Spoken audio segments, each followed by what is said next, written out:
சேனலுக்குள்ள வந்திருக்கீங்க அப்படின்னா சேனலை மறக்காம சப்ஸ்கிரைப் பண்ணிக்கோங்க. பிகாஸ் இதுல உங்களுக்கு தேவையான நல்ல தரமான கண்டென்ட் எல்லாமே இந்த ஒரிஜினல் சேனல்ல நான் உங்களுக்கு கொடுத்துக்கிட்டே இருப்பேன். ஓகே, இப்போ வீடியோக்குள்ள போலாமா? அங்கன்வாடி மட்டும் நீங்க எடுத்துக்க வேணாம், டிஎன்ஆர்டி வந்து எடுத்துக்கலாம், பிளஸ் வந்து பஞ்சாயத்து துறை எடுத்துக்கலாம், பிடிஓ ஆஃபீஸ் எடுத்துக்கலாம். எல்லாமே இதுக்குள்ள தான் வந்து அடங்கும். ஸோ அப்போ நமக்கு நம்ம டிஸ்ட்ரிக்ட்குள்ள நம்ம பேர் வந்துருச்சான்னு ஒரு செக் அவுட் வந்து பண்ணிக்கோங்க. இன்கேஸ் உங்க பேர் இருக்குன்னா ரொம்ப லக்கு தாங்க. ஸோ அதன் மூலியமா இந்த 2025ல அரசு வேலைகள் எதுக்கு நீங்க அப்ளை பண்ணாலும் இந்த எம்ப்ளாய்மெண்ட் சீனியாரிட்டியை முன்னுரிமையா வச்சு உங்களுக்கு வேலை கிடைக்கிறதுக்கு அண்ட் வேலை உங்களை தேடி வரதுக்கும் நிறைய சான்சஸ் அப்படின்றது இருக்கு. ஸோ அதுக்கான டீட்டெயில் வந்து என்ன, எப்படி நம்ம செக் அவுட் வந்து பண்றது அப்படின்றத நான் உங்களுக்கு டீட்டெயில்டா இந்த வீடியோல சொல்றேன். ஸோ இதுக்கான அஃபிஷியல் லிங்க் வந்து இந்த வீடியோக்கு கீழே டிஸ்கிரிப்ஷனையும் ஃபர்ஸ்ட் கமெண்ட்லையும் நான் உங்களுக்கு பின் பண்ணிருக்கேன். டச் பண்ணி டேரக்டா நம்மளோட அஃபிஷியல் வெப்சைட் குள்ளேயுமே வாங்க. வந்து பாத்தீங்க அப்படின்னா இந்த எம்ப்ளாய்மெண்ட் பதிவு செஞ்சிருந்தா அதுக்கான அஃபிஷியல் நம்ம சாய் விக்ரம் அகாடமியோட அஃபிஷியல் வெப்சைட் தான். ஸோ கீழே அப்படியே ஸ்க்ரோல் பண்ணிட்டே வந்தீங்க அப்படின்னா உங்களுக்கு தெரியும். ஸோ இது வந்து நம்ம தமிழ்நாட்டில் இருக்கக்கூடிய கவர்மெண்ட் இந்த ஒரு பயன் வந்து அடைஞ்சிக்கலாம். ஸோ இந்த ஒரு எம்ப்ளாய்மெண்ட் ரினியூவல் பண்றதுக்கு நமக்கு தேவையான விஷயங்கள் Aadhaar card, ID proof, birth certificate, இந்த மாதிரி விஷயம் இது எல்லாமே நம்ம கிட்ட இருக்கணும். இது எதுக்குன்னா எம்ப்ளாய்மெண்ட் ரினியூவல் பண்றதுக்கு. ஆமா, பட் ஆனா இப்போ நம்ம வந்து சீனியாரிட்டி தான் லிஸ்ட் வந்து செக் வந்து பண்ண போறோம். ஸோ நான் அதையும் வந்து சொல்லிடுறேன். பட் இருந்தாலும் 2014 இருந்து 2024 இந்த கிட்டத்தட்ட வந்து ஒரு 10 வருஷ காலகட்டம் இருக்குல்ல, காலகட்டத்துக்குள்ள நீங்க ரினியூ பண்ணாம இருந்தீங்க அப்படின்னா இப்போ உங்களுக்கு வேலைவாய்ப்பு பதிவை புதுப்பிக்க வந்து பார்த்தீங்கன்னா 3 மாசம் தமிழக அரசு வந்து பார்த்தீங்கன்னா உத்தரவு வந்து போட்டிருக்காங்க. 2014ஆம் ஆண்டு முதல் புதுப்பிக்க தவறியவர்கள், இது யாருன்னா புதுசா விண்ணப்பிக்கக்கூடிய ஆட்கள் கிடையாது. ஏற்கனவே நான் வந்து ஏற்கனவே என்கிட்ட வந்து எல்லாமே அப்ளை பண்ணிருக்கேன், ரிஜிஸ்டர்லாம் பண்ணிருக்கேன் ப்ரோ. பட் ஆனா நான் ரினியூ பண்ண விட்டுட்டேன். ஏன்னா எப்பயுமே எம்ப்ளாய்மெண்ட் கார்டை பொறுத்த வரைக்கும் லைசன்ஸ் மணிக்கே 3 வருஷத்துக்கு ஒரு தடவை ரினியூவல் வந்து பண்ணணும். ஆமா, இப்போ நீங்க 2021 பண்ணீங்கன்னா அடுத்து 2024 அப்படின்னா 27 அப்படின்னு சொல்லிட்டு 3 இயருக்கு ஒன்ஸ் வந்து நீங்க பண்ற மாதிரி இருக்கும். எவ்ரி இயர் ஜூலை மாசம் தான் பண்ற மாதிரி வந்திருக்கும். அப்படி அந்த ரினியூவல் பண்றத 2014க்கு அப்புறம் நான் தவற விட்டேன் அப்படின்னா இப்போ நீங்க உடனே அந்த ரினியூவல் வந்து பண்ணிக்கலாம். அதுக்கான ஒரு அப்டேட்டும் தமிழ்நாடு கவர்மெண்ட் சைட்ல இருந்து வந்து விட்டுருக்காங்க. ஸோ இதுவும் நீங்க வந்து பண்ணிக்கலாம் அப்படின்றதையும் நான் சொல்றேன். ஓகே, பட் இப்போ நம்ம வந்திருக்கக்கூடிய விஷயம் வந்து என்னன்னா அந்த சீனியாரிட்டி லிஸ்ட்ல நம்ம பேர் இருக்கா அப்படின்னு தான் பார்க்க வந்து வந்திருக்கோம். பட் அதுல இதுவும் இருக்கு. நீங்க வந்து இன்கேஸ் வந்து நீங்க 2014 இருந்து ரினியூவலே பண்ணல அப்படின்னா இப்போ உடனே ரினியூவல் வந்து பண்ணிருங்க. அதே மாதிரிக்கே வந்து ரினியூவல் பண்ணிட்டு கூட உங்களோட நேம் வந்து உங்க டிஸ்ட்ரிக்ட்ஸ்ல வந்து இருக்கான்னு செக் பண்ணிக்கோங்க. ஸோ நான் சொன்ன மாதிரிக்கே வந்து ரினியூவல் லிங்க் இங்க கொடுத்துருக்கீங்க பதிலா ரெண்டாவதா இருக்கக்கூடியது இது வந்து ரினியூவல் பண்றதுக்கான லிங்க். சீனியாரிட்டி லிஸ்ட் செக் பண்றதுக்கு வந்து ஃபர்ஸ்ட் லிங்க். ஓகேங்களா, குழப்பிக்க வேண்டாம். அந்த 2014 இருந்து 19 வரைக்கும் ரினியூவல் பண்றதுக்கான இப்போ ஒரு நோட்டீஸ் பார்த்தோம் தெரியுமா, ஒரு நியூஸ் பேப்பர் நோட்டீஸ், அதுக்கான லிங்க் வந்து இது. ஸோ நீங்க குழப்பிக்க வேண்டாம், எல்லாமே தனித்தனியாக தான் கொடுத்துருக்கேன். சீனியாரிட்டி லிஸ்ட் வந்து ஃபர்ஸ்ட் லிங்க்கும் ரினியூவல் வந்து செகண்ட் லிங்க்கும் கொடுத்துருக்கேன். ஓகே, இப்போ நம்ம வந்து ஃபர்ஸ்ட் சீனியாரிட்டி லிஸ்ட் வந்து எப்படி செக் பண்றது அப்படின்ற மாதிரி சொல்லிடுறேன். கிளிக்கர் தெரியுது பாத்தீங்களா, டச் பண்ணுங்க. இந்த மாதிரி ஒரு பேஜ் வந்து வரும், ஜாப் அப்ளை லிங்க் பேஜ் அப்படின்னு சொல்லிட்டு. இதுல யுவர் ரெக்வயர்ட் லிங்கர் அப்படின்றது உங்களுக்கு வந்து தெரியுது பாத்தீங்களா, ப்ளூ கலர்ல. ஸோ இந்த மாதிரி வந்து தெரியுது பாத்தீங்களா, இந்த யுவர் ரெக்வயர்ட் லிங்கர் அப்படின்ற மாதிரி டச் பண்ணி இந்த மாதிரி செகண்ட்ஸ் அப்படின்றது ஓடுங்க. செகண்ட்ஸ் ஃபார்மட் அப்படின்றது உங்களுக்கு வந்து பின்னோக்கி ஓடிக்கிட்டே இருக்கும். இந்த செகண்ட்ஸ் இது வந்து முடியிற இதே இடத்துல வந்து பாத்தீங்க அப்படின்னா நமக்கு கிளிக்கர் அப்படின்னு சொல்லி ஒரு ஆப்ஷன் தெரியும். ஸோ நீங்க மொபைலே பண்ணிக்கலாம், ஒன்றும் பிரச்சனை கிடையவே கிடையாது. நீங்க ஈஸியா மொபைலே எப்படி நீங்க ட்ரை பண்ணணும் அப்படின்றதுமே நான் வந்து சொல்லிடுறேன். இப்போ இந்த செகண்ட்ஸ் வந்து முடியுது பாத்தீங்களா, இப்போ இதே இடத்துல வந்து பாத்தீங்கன்னா ஆக்சுவலா இப்படியும் வரும். அப்படி இல்லைன்னா இந்த இடத்துல செகண்ட்ஸ் முடிஞ்சு கிளிக்கர் தெரியும். இந்த கிளிக்கரை டச் பண்ணாலும் சரிதான். இல்ல ஆட்டோமேட்டிக்கா வந்து பாத்தீங்கன்னா இந்த கிரீன் கலர் பாக்ஸ் வந்து உங்களுக்கு தெரியுங்க, clicker to get apply link அப்படின்னு சொல்லிட்டு.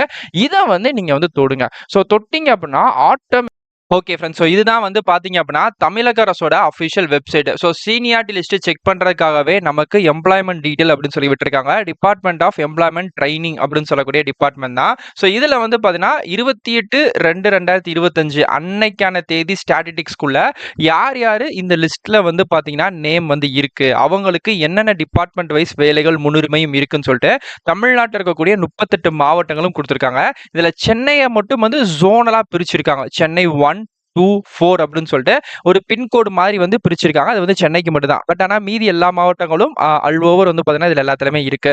ஸோ இதில் வந்து பார்த்தீங்கன்னா நீங்க எந்த மாவட்டமா இருக்கீங்களோ அந்த மாவட்டத்தில் பண்ணிக்கலாம். இங்கிலீஷ் வெர்ஷனும் இருக்கு, தமிழ் வெர்ஷனும் இருக்கு. பட் நீங்க எதனாலும் பார்த்துக்கலாம், ஒன்றும் பிரச்சனை கிடையாது.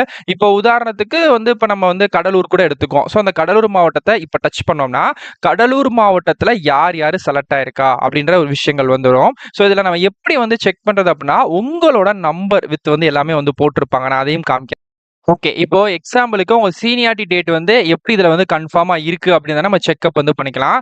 இப்போ உதாரணத்துக்கு வந்து பார்த்தீங்கன்னா, ஆஃபீஸ் அசிஸ்டன்ட் 8த் பாஸ் வேலைவாய்ப்புகள். இப்போ வந்து கடலூர் மாவட்டத்துல இப்போ ஆஃபீஸ் அசிஸ்டன்ட் 8த் பாஸ் வேலைகள் போடுறாங்க. இல்ல அங்கன்வாடி ஸ்கில்டு ஒர்க்கரும் இதுல வந்து சேர்ந்து தான் வரும். ஒண்ணும் பிரச்சனை வந்து கிடையாது.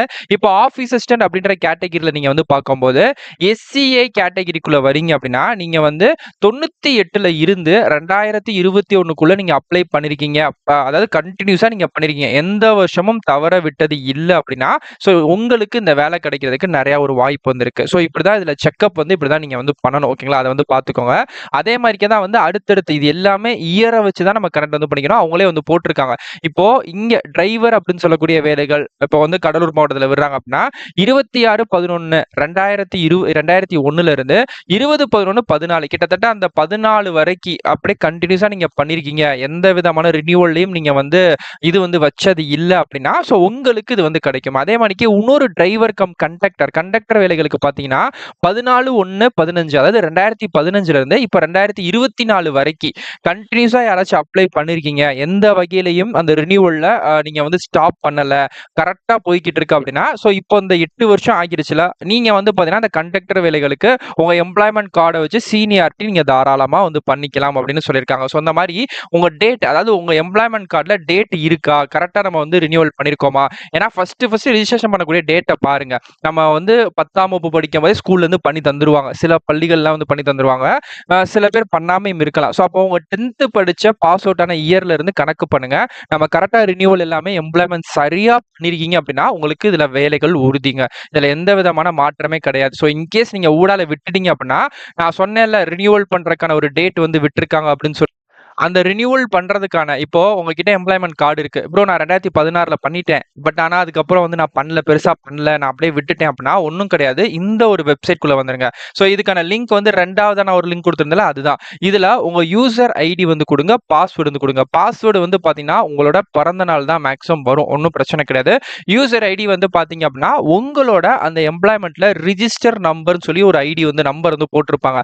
அதுதான் வந்து யூசர் ஐடி. அந்த யூசர் ஐடியும் இந்த உங்களோட பிறந்த நாள் தான் பாஸ்வேர்ட் வரும். அப்படி இல்லன்னா நீங்க ஃபர்கெட் பாஸ்வேர்ட் கூட குடுத்துக்கலாம். ஒண்ணும் ப்ராப்ளம் கிடையாது. சோ இத குடுத்துட்டு நீங்க உள்ள போயிட்டீங்கன்னா, அதிலே வந்து ரினியூவல் ஆப்ஷனும் இருக்கு. இந்த இருக்கு பாத்தீங்களா? ஃபர்ஸ்ட் ரிஜிஸ்டர் பண்ணனும். அதுக்கப்புறம் ரினியூவல் அப்படின்ற ஆப்ஷன் வரும். அதுல யூசர் நேம், பாஸ்வேர்ட் குடுத்துட்டு உள்ள போயிட்டு நீங்க ரினியூவல் வந்து பண்ணிக்கலாம். ஓகேங்களா? சோ 2014க்கு அப்புறம் ரினியூவல் பண்ணாதவங்களுக்கு இந்த ஒரு சான்ஸும் இருக்கு. அப்படி இருக்குன்னா நீங்க ரினியூவல் பண்ணிட்டு கூட உங்க நேம் இருக்கான்னு ஒன்ஸ் நீங்க செக் பண்ணிக்கோங்க. எல்லா மாவட்டமே இருக்கு. சோ எல்லா மாவட்டத்துக்கான பிடிஎஃப்மே நீங்க டச் பண்ணாலே அந்த திருச்சினா திருச்சிய தொட்டீங்கன்னா அந்த மாரி பிடிஎஃப் வரும். அதுல உங்களோட அந்த டேட் ஆஃப் ஐ மீன் ரிஜிஸ்ட்ரேஷன பொறுத்து இருக்கான்னு பார்த்துக்கோங்க. இப்போ இதே திருச்சி மாவட்டம் நான் வந்து டச் பண்ணேன். திருச்சியில வந்து பார்த்தீங்க அப்படின்னா, diploma instrument engineering department mechanical plus வந்து என்டிசி, என்டிஏக்கு வந்து பார்த்தீங்கன்னா 2019ல இருந்து 2022க்குள்ள பண்ணியிருந்தாலே வேலை இருக்கு. ஸோ அதே மாரிக்கு 2016ல இருந்து 2022க்குள்ள பண்ணியிருந்தாலும் வேலைகள் வந்து இருக்கு. ஸோ அந்த மாரி ஒவ்வொரு டிபார்ட்மெண்ட் வைஸும் அதோட இது வந்து சேஞ்ச் ஆகிட்டு தான் இருக்கு. ஸோ அதனால முடிஞ்ச அளவுக்கு நீங்க ட்ரை பண்ணுங்க. இன்கேஸ் உங்களுக்கு வேற ஏதாச்சும் டவுட் இருக்கு அப்படின்னா கண்டிப்பா கமெண்ட் பண்ணுங்க. ரினியூவலும் பண்ணுங்க. ரினியூவல் பண்ணவங்க ஃபர்ஸ்ட் நேம் இருக்கான்னு செக்கும் பண்ணிக்கோங்க.